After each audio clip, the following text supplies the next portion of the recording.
Hello friends, જય સ્વામિનારાયણ, જય કષ્ટભંજન દેવ. કેમ છો? સ્વાગત છે તમારું મારી યુટ્યુબ ચેનલમાં. તો ફ્રેન્ડ્સ, આજે આપણે કોઈ રેસીપી કે કોઈ ટ્રીક નથી જાણવાના. આજે આપણે જાણીશું કે હનુમાન જયંતી અથવા તો કાળી ચૌદશ પર હનુમાન દાદાની પૂજા અથવા તો હનુમાન દાદાનું સ્થાપન ઘરે કેવી રીતે કરવું તેની વિધિ અથવા તો તેની રીત. તો મિત્રો, વિડીયોને અંત સુધી જરૂરથી જોશો. તો ચાલો મિત્રો, આપણે વિડીયો શરૂ કરીએ. તો ફ્રેન્ડ્સ, હનુમાન દાદાનું સ્થાપન કરવા માટે આપણે સૌથી પહેલાં એક બાજોઠ લઈ લઈશું અને બાજોઠને આપણે જે જગ્યાએ હનુમાન દાદાનું સ્થાપન કરવાના હોય તે જગ્યાએ રાખી દઈશું અને તેના ઉપર આપણે લાલ કલરનું વસ્ત્ર એટલે કે લાલ કલરનું કપડું આવી રીતે પાથરી દઈશું. આપણે કોઈ પણ ભગવાનની પૂજા કે અર્ચના કરીએ તો સૌથી પહેલાં આપણે ગણપતિ દાદાનું સ્થાપન કરીએ છીએ અથવા તો ગણપતિ દાદાની પૂજા કરીએ છીએ. તો સૌથી પહેલાં આપણે ગણપતિ દાદાનું સ્થાપન કરીશું. તો ગણપતિ દાદાનું સ્થાપન કરવા માટે આપણે આવી રીતે ઘઉં રાખી દઈશું જ્યાં આપણે ગણપતિ દાદાનું સ્થાપન કરીશું. અને હવે આપણે બીજી જગ્યાએ ઘઉંની ઢગલી આવી રીતે કરી દઈશું અને ત્યાં આપણે હનુમાન દાદાનું સ્થાપન કરીશું. અને હવે આપણે કળશનું સ્થાપન કરવા માટે ત્યાં પણ ઘઉંની ઢગલી આવી રીતે કરી દઈશું. તમે ઘઉંની જગ્યાએ અક્ષત એટલે કે ચોખાનો ઉપયોગ પણ કરી શકો છો. ઘઉં અથવા ચોખા કોઈ પણ ચાલે. હવે આપણે અહીંયા સાઈડમાં રામચરિત્ર માનસને સ્થાપન કરીશું. તો તેના માટે પણ મેં અહીંયા ઘઉંને આવી રીતે રાખી દીધેલા છે. અને અહીંયા હવે આપણે રામ, લક્ષ્મણ અને જાનકીનું સ્થાપન કરીશું. હનુમાન દાદાની પૂજા કરો તો રામ, લક્ષ્મણ, જાનકીનું પહેલાં સ્થાપન કરવું જોઈએ. રામ, લક્ષ્મણ, જાનકી હનુમાન દાદાને ખૂબ જ પ્રિય છે. તો હનુમાન દાદાની પૂજા તમે કરો તો રામ, લક્ષ્મણ, જાનકીનું સ્થાપન પહેલાં જ હોવું જોઈએ. નહીંતર હનુમાન દાદા આપણી પૂજાનો સ્વીકાર નથી કરતા. હનુમાન દાદાને રામ ભગવાન અત્યંત પ્રિય છે. તો હનુમાન દાદાનું સ્થાપન કરતાં પહેલાં આપણે રામ ભગવાનનું સ્થાપન કરીશું. તો સૌથી પહેલાં આપણે આવી રીતે, મારી પાસે ગંગા જળ છે તો ગંગા જળને આપણે લઈ લઈશું. તમે જોઈ શકો છો કે આવી રીતે પાઉચમાં ગંગા જળ છે. તો હવે ગંગા જળને આપણે તોડીને એક આવી રીતે ગ્લાસમાં ઉમેરી દઈશું એટલે બધું પાણી ગંગા જળ થઈ જાય એટલે કે પવિત્ર થઈ જાય. તો હવે ગંગા જળને આપણે આવી રીતે ફૂલમાં થોડું લઈ લઈશું અને આખા મંદિરમાં અને આખા ઘરમાં અને જ્યાં આપણે સ્થાપન કરવાના છીએ ભગવાનનું ત્યાં પણ છાંટી દઈશું એટલે કે પવિત્ર કરી લઈશું બધું. અને હવે આપણે આવી રીતે ગણપતિ દાદાનું સ્થાપન કરવાનું છે. ત્યાં આસન રાખી દઈશું. રામ, લક્ષ્મણ, જાનકીને આસન આપી દઈશું અને હનુમાન દાદાને પણ આવી રીતે આસન આપી દઈશું. તો હવે આપણે સૌથી પહેલાં ગણપતિ દાદાને સ્નાન કરાવીશું એટલે કે આપણે ગણપતિ દાદાનો અભિષેક કરીશું ગંગા જળથી. તો તમે જે રીતે વિડીયોમાં જોઈ રહ્યા છો તેવી જ રીતે આપણે ગણપતિ દાદાને સ્નાન કરાવીશું અને તેનો અભિષેક કરીશું. ગણપતિ દાદાને સ્નાન કરાવાઈ જાય એટલે હવે આપણે એક સ્વચ્છ ધોયેલો રૂમાલ લઈ લઈશું અથવા તો તમારી પાસે જો નવો રૂમાલ હોય તો તમે નવા રૂમાલનો પણ યુઝ કરી શકો છો. અને તેને આપણે ગણપતિ દાદાને આવી રીતે લૂછી લઈશું એટલે કે પાણી જે છે તે બધું સાફ કરી લઈશું. અને હવે આપણે ગણપતિ દાદાને આવી રીતે વસ્ત્ર પહેરાવીશું. મારી પાસે આવી રીતે નાડા છેડી જે આવે છે તે છે. તો તેને આપણે આવી રીતે ગણપતિ દાદાને વસ્ત્ર પહેરાવી દઈશું. અને હવે આપણે તેવી જ રીતે રિદ્ધિ સિદ્ધિ એટલે કે ગણપતિ દાદાની રાણીઓ છે રિદ્ધિ સિદ્ધિ તેને પણ આપણે આવી રીતે અભિષેક કરીશું અને તેને પણ આપણે સ્નાન કરાવીશું. અને તેને પણ આપણે આવી રીતે સ્વચ્છ રૂમાલથી લૂછી લઈશું. અને હવે આપણે રિદ્ધિ સિદ્ધિને પણ વસ્ત્ર પહેરાવી દઈશું. તમે જે રીતે વિડીયોમાં જોઈ રહ્યા છો તેવી જ રીતે આપણે રિદ્ધિ સિદ્ધિને પણ વસ્ત્ર પહેરાવી દઈશું. અને હવે આપણે બાજોઠ ઉપર સૌથી પહેલાં ગણપતિ દાદાનું સ્થાપન કરી દઈશું, એટલે કે જ્યાં આપણે ગણપતિ દાદાનું સ્થાપન કરવાનું છે, ઘઉંની ઢગલી રાખેલી છે ત્યાં ઉપર આસન ઉપર આપણે ગણપતિ દાદાનું સ્થાપન કરી દઈશું અને તેની બાજુમાં એટલે કે આગળ રિદ્ધિ સિદ્ધિનું પણ સ્થાપન કરી દઈશું। તો હવે આપણે હનુમાન દાદાનું સ્થાપન કરતાં પહેલાં રામ લક્ષ્મણ જાનકીનું સ્થાપન કરીશું। તો મારી પાસે રામ લક્ષ્મણ જાનકીની પ્રતિમા નથી, તો તમારી પાસે પણ જો પ્રતિમા ના હોય તો તમે આવી રીતે સોપારીને પણ રામ લક્ષ્મણ જાનકી અથવા તો કોઈ ભગવાનની પ્રતિમા તમારી પાસે ના હોય તો તેને સોપારી લઈને તે રીતે પણ સ્થાપિત કરી શકો છો। તો મેં અહીંયા આવી રીતે સોપારી લઈ લીધેલી છે અને તેને રામ લક્ષ્મણ જાનકીના રૂપમાં સ્થાપિત કરી છે। તો તેને પણ આપણે જળથી અભિષેક કરીને સ્નાન કરાવી દઈશું અને હવે આપણે રામ લક્ષ્મણ જાનકીને સ્નાન કરાવ્યા પછી આવી રીતે વસ્ત્ર પહેરાવી દઈશું।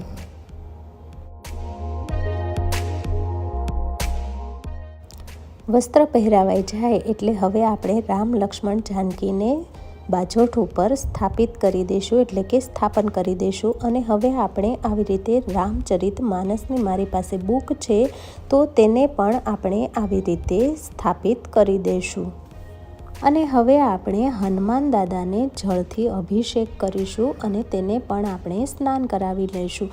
તો હવે મેં આવી રીતે ત્રાસમાં હનુમાન દાદાની મૂર્તિ છે તેને રાખી દીધેલી છે અને તેને હવે આપણે આવી રીતે જળથી અભિષેક કરતા જઈશું અને હનુમાન દાદાને આપણે આવી રીતે સ્નાન કરાવતા જઈશું।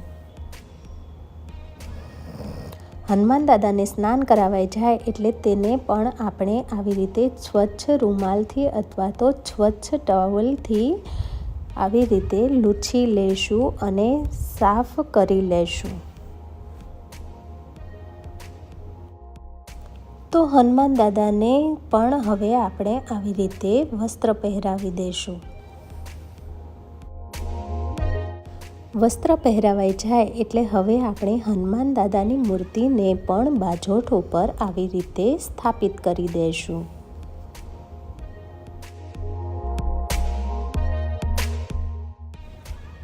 તો હવે મારી પાસે આવી રીતે સાળંગપુરવાળા કષ્ટભંજન દેવની પ્રતિમા એટલે કે છબી છે, તો તેને પણ આપણે બાજોઠ ઉપર સ્થાપિત કરી દઈશું। અને હવે આપણે કળશને સ્થાપિત કરીશું। તો પાણીનો ભરેલો કળશ લઈ લઈશું અને તેના ઉપર આપણે આવી રીતે શ્રીફળ રાખી દઈશું અને તેને પણ બાજોઠ ઉપર સ્થાપિત કરી દઈશું।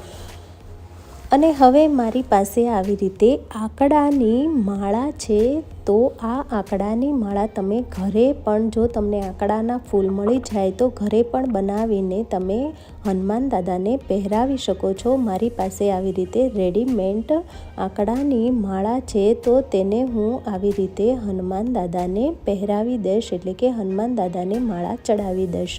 હનુમાન દાદાને આંકડાના ફૂલ અત્યંત પ્રિય છે, તો હનુમાન દાદાની પૂજા કરતી વખતે આંકડાના ફૂલ જરૂરથી હનુમાન દાદાને અર્પણ કરવા જોઈએ।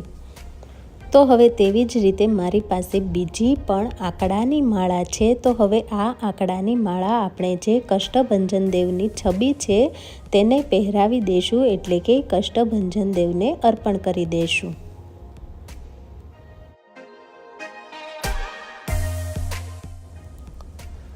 તો હવે આપણે હનુમાન દાદાને આવી રીતે ફૂલ પણ અર્પણ કરીશું, ગણપતિ દાદાને પણ ફૂલ અર્પણ કરીશું અને રામ લક્ષ્મણ જાનકીને પણ આપણે ફૂલ અર્પણ કરી દઈશું। તો હવે આપણે આવી રીતે કંકુને પાણીમાં ઘોળીને લઈ લઈશું અને હવે આપણે ગણપતિ દાદાને સૌથી પહેલાં તિલક કરીશું, એટલે કે કંકુનો ચાંદલો કરીશું અને ચોખા એટલે કે અક્ષત લગાવી દઈશું। તેવી જ રીતે આપણે રિદ્ધિ સિદ્ધિને પણ કંકુનું તિલક કરીશું, એટલે કે ચાંદલો કરીશું અને તેને પણ આપણે અક્ષત લગાવી દઈશું। અને હવે આપણે રામ લક્ષ્મણ જાનકીને પણ કંકુનું તિલક કરી દઈશું અને તેને પણ અક્ષત લગાવી દઈશું।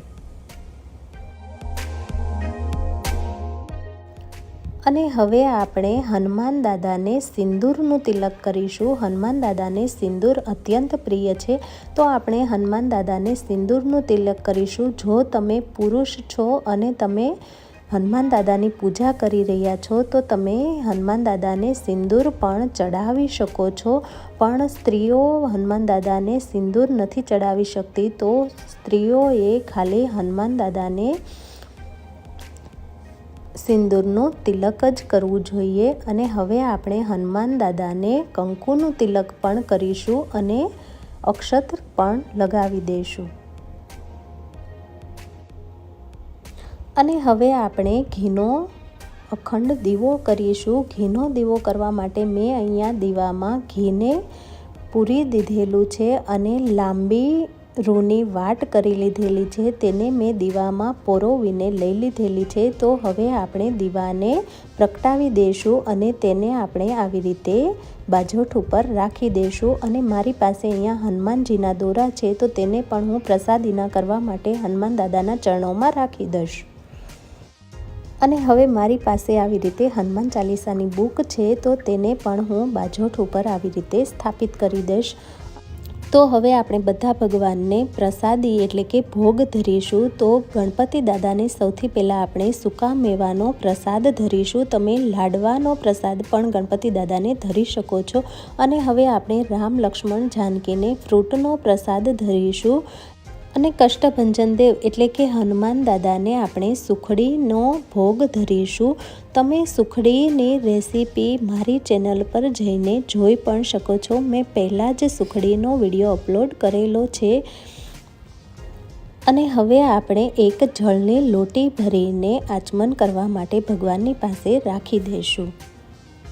હવે આપણે જળમાં આવી રીતે મેં સાકર લઈ લીધેલી છે અને સાકરને આપણે જળમાં ઉમેરી દઈશું. આપણે હનુમાન દાદાને સાકરવાળું જળ જ અર્પણ કરીશું. અને હવે આપણે પ્રસાદમાં અને જળમાં તુલસીના પાનને રાખી દઈશું. હવે મેં આવી રીતે અત્તર લઈ લીધેલું છે અને અત્તરને આપણે બાજોઠ ઉપર બધી જ જગ્યાએ આવી રીતે બધી બાજુ લગાવી દઈશું, એટલે અત્તરની સરસ એવી સુગંધ આવતી રહે.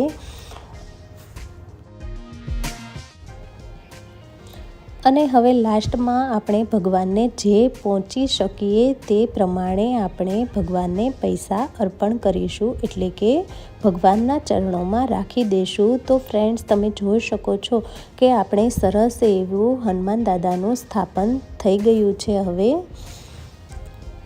હનુમાન દાદાનું સ્થાપન થઈ જાય એટલે સૌથી પહેલાં આપણે હનુમાન સ્ત્રોતનો પાઠ કરીશું. હનુમાન સ્ત્રોતનો પાઠ કરવાથી આપણા જીવનમાંથી સંકટ દૂર થાય છે. તો સૌથી પહેલાં આપણે હનુમાન સ્ત્રોતનો પાઠ કરીશું. નીતિ પ્રવીણ નિગમાગમ શાસ્ત્ર બુદ્ધિ રાજાધિરાજ રઘુનાયક મંત્રીવર્ય સિંદૂર ચચત કલેવર નેષ્ટિકેન્દ્ર શ્રી રામદૂત હનુમનર સંકટમ મે સીતા નિમિત જરગુતમ ભૂરી કષ્ટ પ્રોત્સારણે કક સહાયાસ્ત્ર બોધ નિર્દગ્ધયાતુપતિહાટક રાજધાને શ્રી રામદૂત હનુમનર સંકટમ મે દુર્વાર્ય રાવણ વિસર્જિત શક્તિઘાત કંઠાસુ લક્ષ્મણ સુખાત જીવ વલ્લે દ્રોણાચલાનયન નંદિત રામ પક્ષ શ્રી રામદૂત હનુમનર સંકટમ મે રામાગમુક્તિ તરિતારિત બંધ્વયોગ દુઃખાબ્ધિમગ્ન ભરતાર્પિત પારિબર્હ રામાદ્રિપદ્મ મધુપે ભવ દંતરાત્મન શ્રી રામદૂત હનુમનર સંકટમ મે વાતાત્મકેસરી મહાકપિરાટદીય ભાર્યાંજની પુરતપ ફલપુત્ર ભાવ તાક્ષોર્પમોચિતવ પુર્બલ તીવ્ર વેગ શ્રી રામદૂત હનુમનર સંકટમ મે નાનાભિચારિક વિસૃષ્ટ સવીર કૃત્યા વિદ્રાવણારુણ સમીક્ષણ દુર્પ્રદર્શ રોગઘ્ન સત્સુતદ મંત્ર જાપ શ્રી રામદૂત હનુમનર સંકટમ મે યન્નામધેય પદક શ્રુતિ માત્ર તોપી યે બ્રહ્મ રાક્ષસ પિચાશ ગણાસુ ભૂતા તે મારિકા સ્વસભયમ યપયાંતિ સત્વમ શ્રી રામદૂત હનુમનર સંકટમ મે ત્વમ ભક્ત માનસ સમીક્ષિત પૂર્તિશક્તો દીનસ્ય દુર્મદસ પત્નપર્યાતિ ભાજ્ય ઇષ્ટમ મમાપી પરિપૂરય પૂર્ણકામ શ્રી રામદૂત હનુમનર સંકટમ મે ઇતિ શ્રી શતાનંદ મુનિ વિરચિતમ શ્રી હનુમન સ્ત્રોતમ સમાપ્તમ શ્રી કષ્ટભંજન દેવની જય. તો આવી રીતે આપણે હનુમાન સ્ત્રોતનો પાઠ કરીશું. જો તમે સાળંગપુર ક્યારેય ગયા હશો તો તમે જોયું હશે કે ત્યાં પણ હંમેશા નીતિ પ્રવીણનો એટલે કે હનુમાન સ્ત્રોતનો પાઠ થાય છે. અને હવે આ પાઠ થઈ જાય એટલે હવે તમે હનુમાન ચાલીસાના પાઠ કરવા માગતા હોય તો તમે હનુમાન ચાલીસાના પાઠ કરી શકો છો, અથવા તો સુંદરકાંડના પાઠ કરી શકો છો, અથવા તો હનુમાન દાદાને રામ ભગવાન અત્યંત પ્રિય છે તો તમે રામચરિત માનસની કથા પણ કરી શકો છો, અથવા તો રામાયણ ચોપાઈના પણ પાઠ કરી શકો છો। તમે હનુમાન ચાલીસાના પાઠ 7, 11, 21, 51 અથવા તો 108 પણ હનુમાન ચાલીસાના પાઠ કરી શકો છો। અને હનુમાન ચાલીસાના પાઠ કરવા માટે તમે આવી રીતે ગણતરી માટે શિંગદાણા અથવા તો ચણાને પણ લઈ શકો છો। એક પાઠ પૂરો થાય એટલે એક ચણાનો અથવા તો શીંગનો દાણો તમે હનુમાન દાદાની પાસે રાખી શકો છો, એટલે કે ગણતરી કરવામાં આસાની રહે। તો તમે આ રીતે હનુમાન ચાલીસાના પાઠ કરી શકો છો।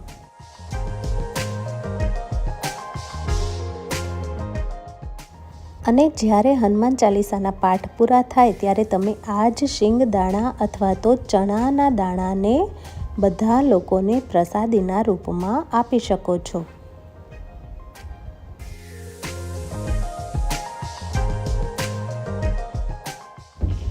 આવી રીતે ઘરે સ્થાપન કરીને હનુમાન ચાલીસાના પાઠ કરવાથી મન વાંછિત ફળની પ્રાપ્તિ થાય છે।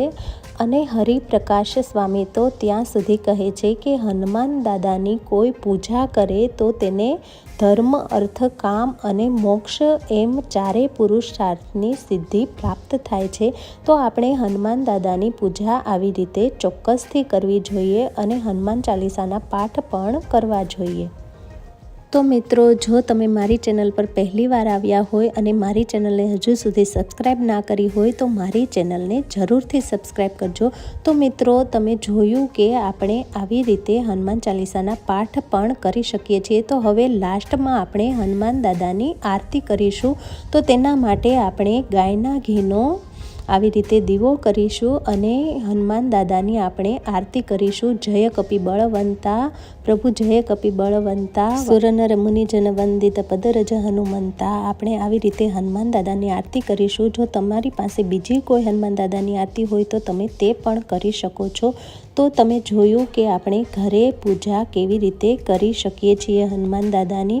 તો ફ્રેન્ડ્સ, તમને મારો આજનો આ વિડીયો જો ગમ્યો હોય તો મારા વિડીયોને લાઈક અને તમારા ફેમિલી ફ્રેન્ડ્સમાં શેર જરૂરથી કરજો, જેથી કરીને બીજા લોકોને પણ આ માહિતી મળી શકે। તો મિત્રો, ફરી મળીએ, ત્યાં સુધી આવજો, બાય બાય, જય સ્વામિનારાયણ, જય કષ્ટભંજન દેવ।